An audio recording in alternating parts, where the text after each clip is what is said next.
दूसरों के मन की बात जानने की इच्छा हर एक व्यक्ति में होती है। मनोवैज्ञानिक सहित बहुत से लोग बहुत हद तक चेहरे के भावों को पढ़कर दूसरों के मन की बात जान लेते हैं। वे मनोभाव को जानने में माहिर होते हैं। लेकिन आपके मन में क्या चल रहा है, इसे जानकर बता देना आश्चर्य ही है। योग से यह आश्चर्य प्राप्त किया जा सकता है। आप सोचें और हम बता दें कि आपने क्या सोचा, तो आप आश्चर्य ही हो जाएंगे। ज्ञान की स्थिति में संयम होने पर दूसरे के चित्त का ज्ञान होता है। यदि चित्त शांत है तो दूसरे के मन का हाल जानने की शक्ति हासिल हो जाएगी। चित्त शांत होता है। चित्त की दिशा और दशा को जानने व समझने से दशा और दिशा जानी जाती है। ध्यान द्वारा होशपूर्ण जीने से सीधा सरल सा सूत्र है कि जब तक आप बोलते हैं सामने वाला सुनता है। आप बोलना बंद करते हैं तभी सामने वाला जो बोल रहा है उसे आप सुन पाते हैं और समझ पाते हैं। यदि दोनों ही लगातार बोलते रहें तो दोनों को कुछ भी समझ में नहीं आएगा। ठीक इसी तरह यदि आपका मन चुप है तभी आपको दूसरे का मन सुनाई देने लगेगा। मन का चुप होने का मतलब कि आप विचार और कल्पनाओं से बाहर निकलकर पूर्णतः शांत हैं। इसे ही चित्त का शांत होना कहते हैं। कहते हैं कि इस मन शक्ति योग के बल पर योगी चिंटियों के पैरों में बंधे घुंघरू की आवाज़ भी सुन सकता है। तो आपके मन में तो दुनिया भर का शोर मचा हुआ है। अगर आप किसी व्यक्ति से बातें कर रहे हैं और आप उसके मन की बातों को जानना चाहते हैं तो आप सबसे पहले अपने मन को शांत रखिए।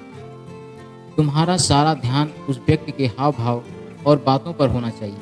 अगर आपका मन बीच में यहाँ वहाँ होने लगा तो आप उस व्यक्ति के मन का जरा सा भी अंदाज़ा नहीं लगा पाएंगे। आप जिस व्यक्ति से बात कर रहे हैं उसके सभी बातों को ध्यानपूर्वक सुनें और उसके हाव भाव को देखते रहें। ये सब करने के लिए मदद करता है तो अपने मन को शांत रखें।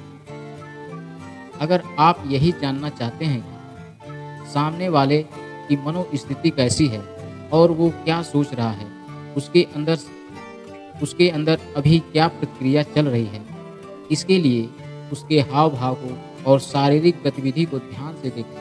यदि उस व्यक्ति के हाव भाव और शारीरिक गतिविधि शांत है और वह व्यक्ति आपकी सभी बातों को ध्यानपूर्वक सुनता जा रहा है तो समझिए उसको आपकी बातें पसंद आ रही हैं और आगे तक वह सुनना चाहता है।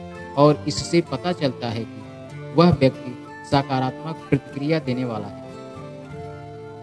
अगर उस व्यक्ति से आप बात कर रहे हैं और उस व्यक्ति के चेहरे पर गंभीरता के हाव भाव और आंखों में अस्थिरता है और शारीरिक गतिविधि उग्र प्रकृति की हो रही है तो समझ लेना चाहिए कि उस व्यक्ति से आपको नकारात्मक प्रतिक्रिया मिलने वाली है और उस व्यक्ति को आपके बात करने का तरीका या किसी बात से बुरा लग रहा है। इसके अलावा यदि आंखों की भौहें चढ़ी हुई हों और चेहरे के हाव भाव उग्र दिखाई दे रहे हैं तो यह बात साफ है कि सामने वाले व्यक्ति को आपकी बात पर गुस्सा आ रहा है और वह अपना गुस्सा आपको दिखाने वाला है। तो आप यहाँ पे उस व्यक्ति के हाव भाव, शारीरिक गतिविधियों को समझते हुए अपनी बात को बदलते हुए दूसरी दिशा में ले जाकर सामने वाले व्यक्ति को भी अपनी तरफ मोड़ सकते हैं।